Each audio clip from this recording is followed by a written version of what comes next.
Mort de George Floyd, plusieurs interpellations au pied de la Trentoway à New York.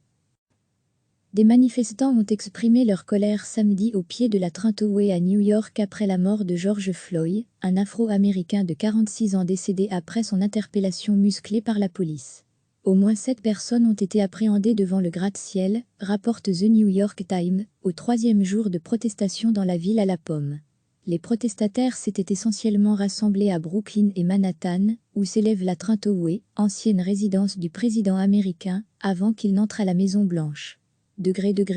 À lire aussi, mort de George Floyd. Train dénonce les actes violents de pilleurs et d'anarchistes. Les manifestants jetaient des projectiles en direction de la police, qui a fait usage de gaz lacrymogène en retour.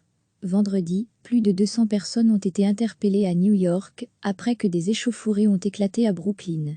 La mort de George Floyd, lundi dernier, a provoqué des émeutes à travers tous les États-Unis, au point que plusieurs villes comme Los Angeles, Atlanta ou encore Philadelphie ont décrété des couvre-feux.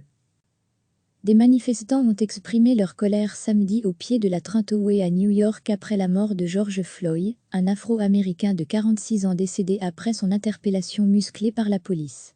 Au moins 7 personnes ont été appréhendées devant le gratte-ciel, rapporte The New York Times, au 3e jour de protestation dans la ville à la pomme.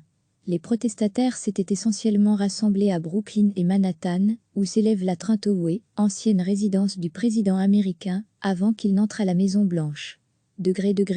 À lire aussi, mort de George Floyd. Train dénonce les actes violents de pilleurs et d'anarchistes. Les manifestants jetaient des projectiles en direction de la police, qui a fait usage de gaz lacrymogène en retour.